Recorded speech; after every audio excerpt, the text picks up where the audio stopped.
5 conselhos médicos que eu queria muito ter recebido desde o início da minha gravidez, que teria feito toda a diferença pra mim. Oi, meu nome é Giovanna Jung, nesse canal eu falo sobre saúde da mulher e maternidade. Atualmente eu estou com 9 meses, olha o tamanho desse barrigão, gente, essa criança tá quase nascendo. E eu queria trazer aqui pra vocês 5 conselhos que alguns eu recebi desde o início da minha gravidez, outros eu não recebi, e se eu tivesse recebido teria feito toda a diferença pra mim. Então, queria trazer esse vídeo pras mamães que estão no início de uma gravidez, ou então até mesmo as mulheres que estão planejando engravidar, sobre quais são os conselhos que eu queria muito ter recebido lá no comecinho que fazem toda a diferença. Primeiro conselho de todos é: pratique atividade física. Parece uma coisa besta, todo mundo fala isso. Ah, faz atividade física, é bom pra você, é bom pro bebê, é bom você não ficar parada. Mas, gente, eu sinto que isso é uma coisa que pra mim fez toda a diferença. E eu vejo isso porque muitas mulheres viram pra mim e falam: nossa, mas como assim você tá com 9 meses? Você tá tão bem, você não engordou quase nada, o seu corpo parece que quase não mudou, só cresceu a barriga. Você ainda consegue ficar muito ativa, você não tá tão cansada quanto deveria estar, né, com 9 meses, porque se normalizou que com 9 meses a mulher tá assim, acabada, não consegue fazer nada, não consegue levantar da cama, tá exausta.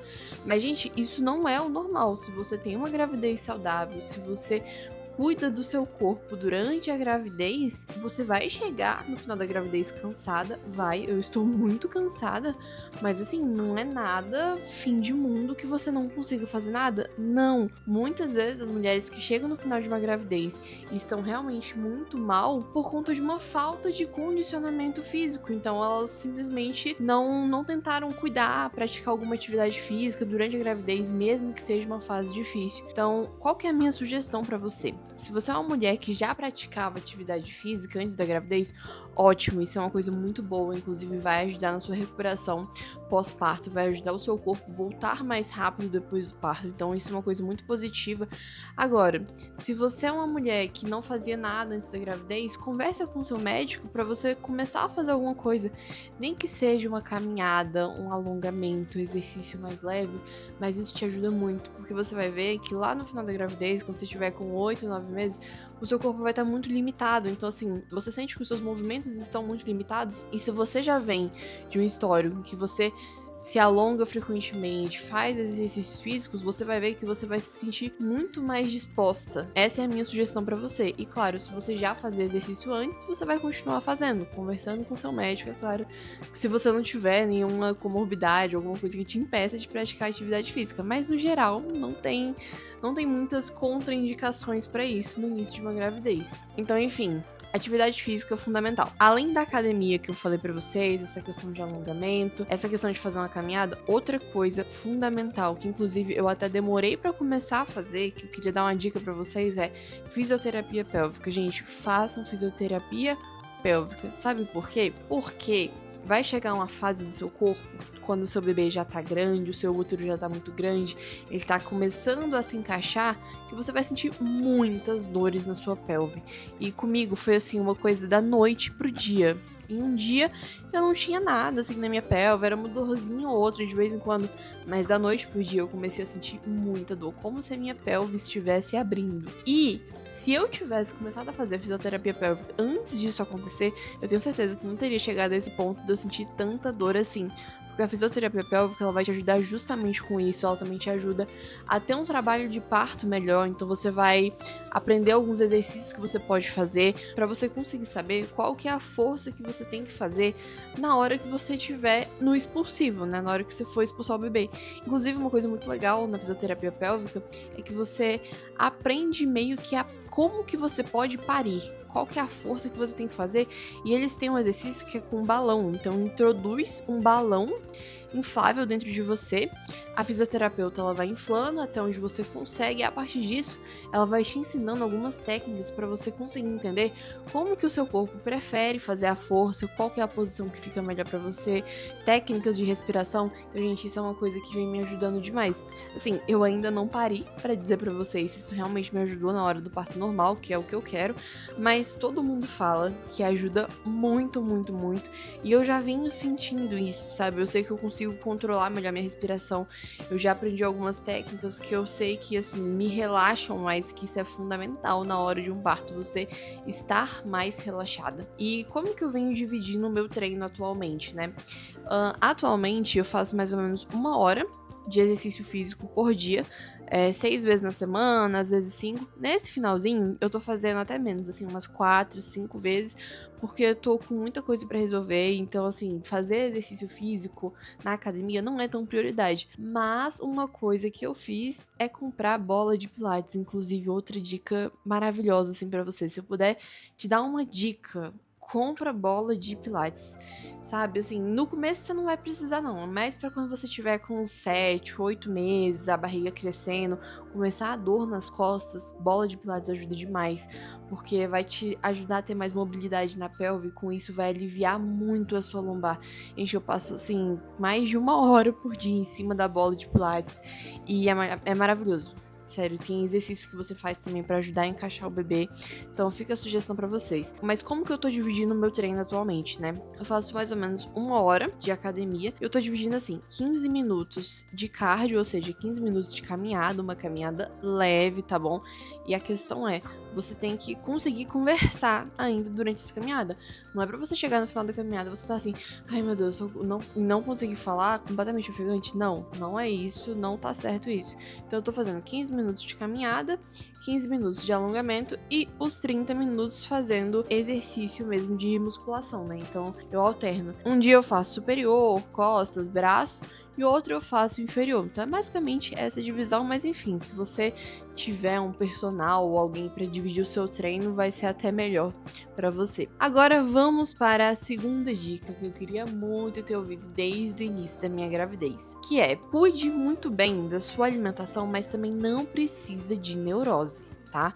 Porque assim, para nós grávidas, já tem toda uma cobrança da sociedade, das pessoas, de que não pode isso, não pode aquilo, não pode nada, tá? Pra gente, as pessoas acham que assim, a gente é um cristal e não pode fazer nada, não pode comer nada diferente. Calma, também não é assim. Obviamente, na gravidez você vai ter mais cuidado pra você não pegar, por exemplo, uma infecção alimentar, mas também não precisa de neurose, sabe? A gente já tá passando por um momento tão difícil, de tantas transformações no nosso corpo, é tanto hormônio, a gente se privar de mais coisa ainda, sem ter um respaldo, não faz sentido. Vou dar um exemplo pra vocês. Algo muito comum de se ouvir é falar que grávida não pode comer sushi. E isso não é verdade, porque falam que a grávida não pode comer sushi por causa da toxoplasmose que é passado pelo sushi cru, mas isso não é verdade. Toxoplasmose não se passa assim. Toxoplasmose se passa por conta de carne mal passada, legumes, vegetais, verduras, assim, de um lugar que não é confiável, e pode ser que tenha toxoplasmose, mas no sushi em si não é um problema. O problema é você pegar uma infecção alimentar no geral mesmo, coisa que você pode encontrar em qualquer outro tipo de alimento. Então, o cuidado que você vai ter é qual que é o lugar que você vai consumir esse sushi. Você só vai em um restaurante que é confiável, um lugar da sua confiança. Você não vai nesses restaurantes de beira de esquina pra comer um sushi, pelo amor de Deus, né?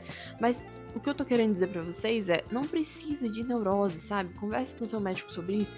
Se ele for um médico atualizado, ele vai saber que realmente não tem por que você cortar o sushi da sua vida. Agora, outra coisa, com relação a café, doces. Sobre o café, o indicado é que, assim, o máximo que você consumir por dia seja 2 xícaras de café. Mas, se você é uma pessoa que você já não faz muita questão de café, já não tomava, evita, sabe? Deixa pra tomar café só naquele dia que você realmente tá muito cansada, você sente que você precisa de café.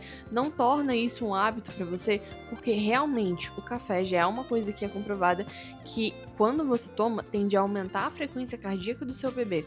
E se é um bebê que já tem algum problema cardíaco, alguma alteração, pode ser que ele faça uma taquicardia fetal, sabe? E isso vai ser uma coisa ruim pro seu bebê. Então, se você puder evitar, evite ao máximo o café, mas também não precisa de neurose, não precisa. Você é aquela mulher, por exemplo, que nunca toma café, tá tranquila com isso, mas um dia você teve que acordar cedo, teve um compromisso, tá extremamente cansada, tá exausta. Minha filha, toma um copinho de café, tá tudo bem, você não vai morrer por isso, você não é uma mãe ruim por isso, sabe? Isso é uma coisa que eu me culpava muito no começo, disso, de me privar completamente de tomar café. Só que como eu tenho uma rotina muito agitada, muitas vezes eu precisava de tomar café, assim, não é uma coisa que eu faço todo dia, mas às vezes eu preciso, porque é assim que eu vou fazer o meu dia render. E tá tudo bem, o meu bebê tá bem, não tem problema. O problema é quando você exagera na dose, ou seja, toma mais de 2 xícaras por dia e você faz isso todos os dias, né? Aí realmente vira um problema. Agora, com relação a doces, qual que é a minha sugestão pra você? Se você é uma mulher que já está acima do peso, você tem um histórico de diabetes, ou então, por exemplo, sua mãe teve diabetes, seu pai teve diabetes, você é uma mulher que naturalmente é mais propensa na gravidez de desenvolver uma diabetes. Então aí que é a questão, você vai ter que tomar um cuidado adicional, você vai ter que ser muito mais cuidadosa do que uma pessoa que não tem nenhum fator de risco para diabetes. Então, com relação aos doces, o que eu faria? Se eu sou uma pessoa que já tem fator de risco, eu vou evitar de comer muito doce, sabe assim? Come um pedacinho de chocolate uma vez por dia sim, dia não, sabe? Evita ao máximo. E claro, não deixa de fazer o exame que o seu médico vai te pedir, que é o teste da glicose. Então você basicamente, você vai um dia pro laboratório. Eu já aviso que esse exame é terrível, gente, assim, é muito ruim mesmo. Você vai tomar um líquido, que é um líquido bem doce mesmo. Eles vão deixar você com acesso no braço e aí eles vão medindo o nível da sua glicose a cada 1 hora. E a partir disso, eles vão conseguir ver se você tem ou não diabetes gestacional. Se a partir desse exame você viu que você tem diabetes gestacional, aí realmente o cuidado que você tem que ter com qualquer tipo de doce é muito maior. E não é nem evitar. Eu seria muito drástica, porque o que tá em jogo aqui é a saúde do seu bebê. Tá? Eu seria muito drástica, eu cortaria completamente qualquer tipo de doce, açúcar, não comeria mesmo. Até porque diabetes gestacional é algo extremamente perigoso, tanto para você quanto para o seu bebê, então eu teria um cuidado muito grande com isso. E sobre a alimentação no geral, o que eu faria, o que eu venho fazendo, que com certeza me ajudou muito, eu ganhei assim 8 quilos até agora, eu realmente só ganhei barriga, eu não ganhei nada. Então, eu não ganhei peso, eu não acumulei gordura, eu não tô inchada, pra vocês terem noção. Geralmente fala que a grávida fica muito inchada no pé, na mão, eu estou zero inchada, tanto que a minha aliança continua aqui, ela não tá apertada em nada do tipo. Então, isso se deve muito à alimentação que eu tive. Então, eu sempre cuidei muito pra não comer comidas com muito sal, sempre comi muita coisa saudável, então arroz, feijão, carne, verduras, sempre tive uma alimentação muito variada e muito equilibrada. Até porque esse é um momento que você tem que entender que você não tá só se alimentando, você também está alimentando o seu bebê, você tá nutrindo uma vida dentro de você e tudo que você come vai passar para ele também, sabe? Então é um cuidado muito maior que a gente tem que ter nesse momento de entender que os nossos hábitos refletem a vida de outro ser humano. Então, se você era uma pessoa que comia muito fast food, muita gordura, muitas coisas assim, nada saudáveis, busca mudar isso, sério, procura um nutricionista, busca formas de você conseguir melhorar a sua alimentação, porque agora é um cuidado que você tem que ter não só com você, mas também com outra vida dentro de você. E outra coisa com relação à alimentação, que eu não seria muito neurótica, eu não fui neurótica com isso, inclusive, é com relação a refrigerante, gente. Se você é uma pessoa que você gosta muito de tomar refrigerante, sempre tomou, não tem porquê você parar 100% na gravidez. Óbvio que é bom você evitar, né, ainda mais por conta dessa questão dos conservantes, mas não precisa de ser neurótica, de chegar assim no final da gravidez falando, meu Deus, o sonho da minha vida era tomar um refrigerante, tem 9 meses que eu não tomo um refrigerante. Não precisa de ser neurótica nesse ponto, a não ser, obviamente, que você tenha alguma contraindicação. Mas, claro, a gente também tem que ter noção das coisas, porque eu falo isso de, não seja neurótica, pode ter mulher que vai olhar e falar assim, então tá tudo bem eu tomar uma cervejinha de vez em quando. Gente, não, tá? Bebida alcoólica é outra coisa, é um perigo gigantesco pro seu bebê. Você tomar bebida alcoólica, não faça isso. Inclusive, pode gerar um problema gigantesco, que é como se fosse uma má formação do seu bebê por conta disso. Então, não faça isso. E olha, pra esse vídeo não ficar tão grande, eu vou dividir ele em 2 partes. E no próximo vídeo eu vou contar pra vocês quais são as outras dicas que eu queria muito ter ouvido. E olha, a última dica é uma das principais. Então, enfim, se você gostou desse vídeo, se esse vídeo te agregou alguma coisa, sugiro que você se inscreva nesse canal. E é isso, beijos!